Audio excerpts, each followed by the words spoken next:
向用柴油嘅商用車輛、船隻以及用石油氣嘅的士、小巴、校巴等等提供補貼，亦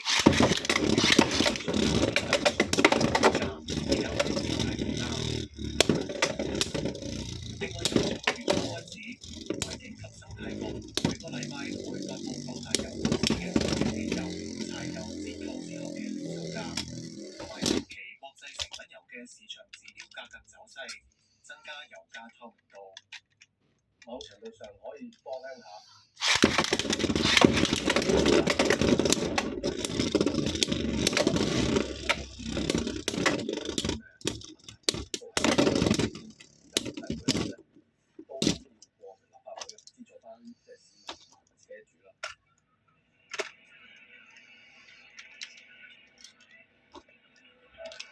Jimmy 做本地同跨境最新擔心嘅物流貨車要幾年拖頭。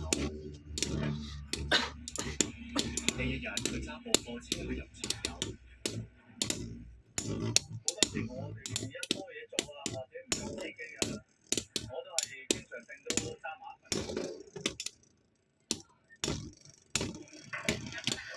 係啊，每個月30部車入油，共大約10萬蚊。Jimmy 呢一日睇到帳單，嚇咗一跳。今日嘅油價咧，佢個牌價我啱啱入咗271升，就係9500蚊，貴咗1倍有多。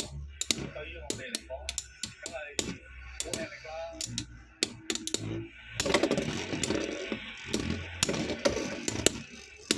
Jimmy 話同好多客都簽咗長約，價錢唔可以改。油價一升就跌咗做生意。情況咧就係好多都係做一車就蝕一車，長約嗰啲咧好難去加個油費嘅，都嘗試去傾下啦，因為佢知道我哋都係經營緊。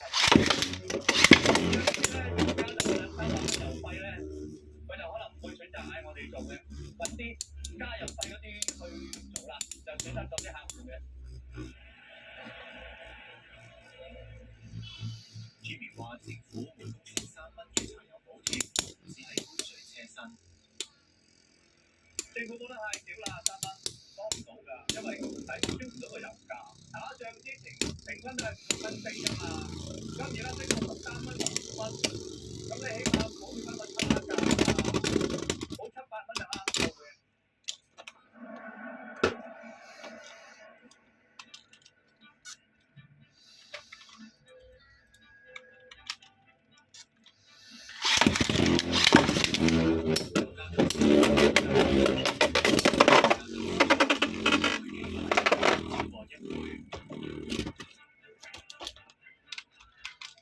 多間航空公司調整燃油附加費，並且削減班次，應對成本壓力。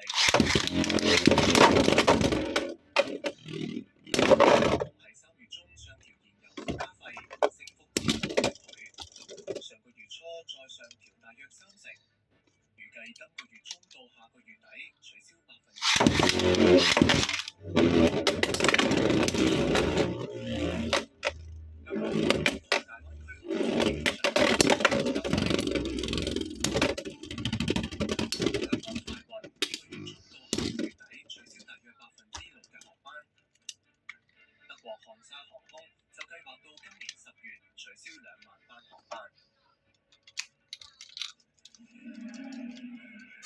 俾咗個電視你先。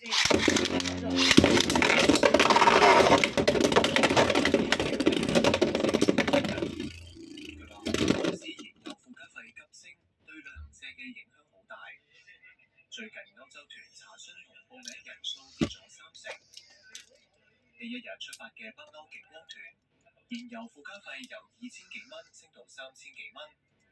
不過陳燕平話，由於團友前幾個月就報咗團，所以唔使佢哋補錢。我哋盡量咧都會同當地嘅旅行社啦，同一啲酒店去傾啦。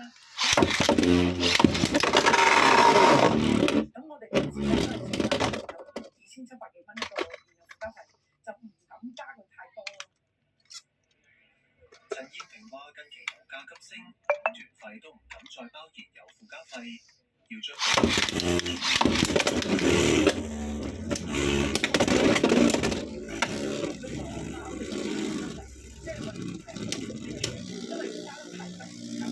心理壓力比較大咯，一個流程咁加咧，變咗呢個一個唔同嘅，大家都攞唔到咁多。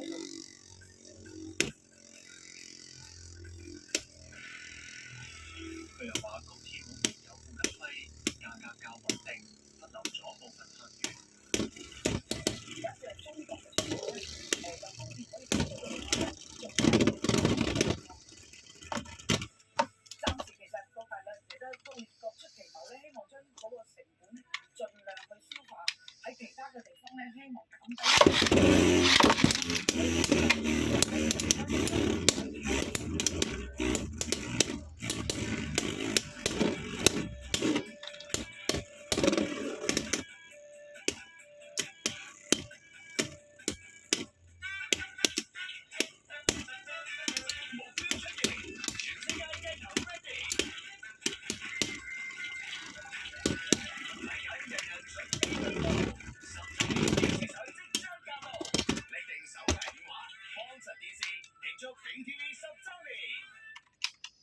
BTV 10週年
，BTV6出師未捷身先死，好少來啦，收到佢好多嘅 message。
力越嚟越大。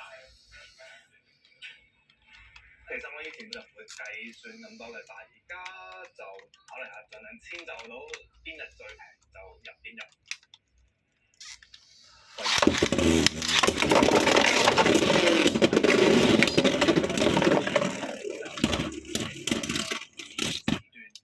佢話有時真係計到頭暈。你打開呢個消費者委員會嘅網站啦，佢有個油價資訊通啊，咁但係咧你個計算方法係好亂嘅。咁打個譬如，佢折扣後咧就26蚊一升咁樣啦，得3個部分計嘅，佢用送積分，即係佢可能減滿，好貴啊！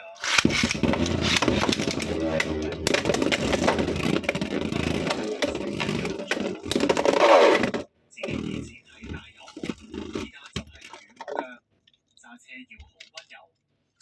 咁如果你嗰個 engine 不停咁樣收油俾，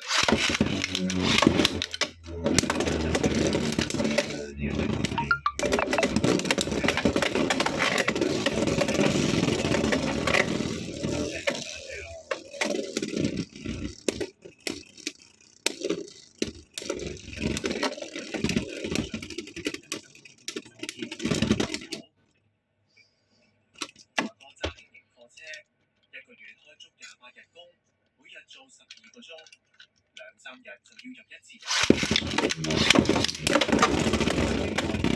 為咗減利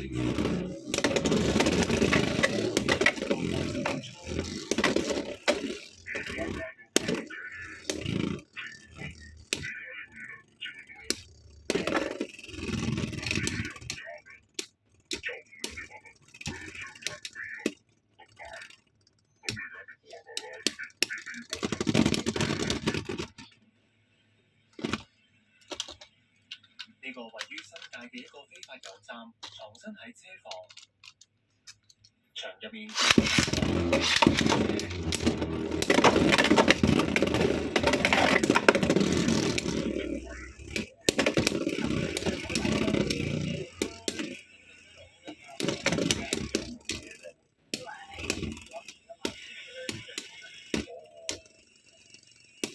根據英國稅品條例，處理貨購買未完需燃油，最高可以罰款100萬以及監禁2年。呢啲藏鬼油嘅地方，大多數冇消防處嘅危險燈牌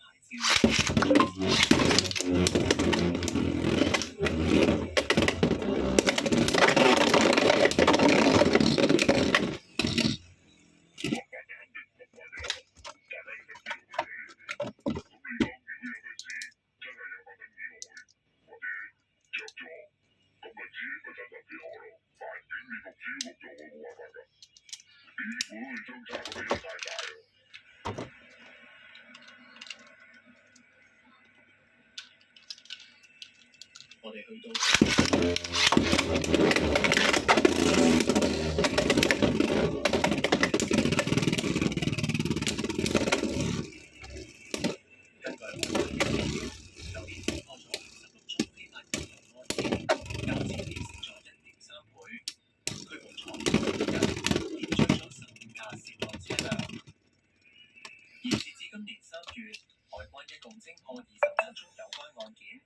拘捕咗25人，檢取23架涉案車輛。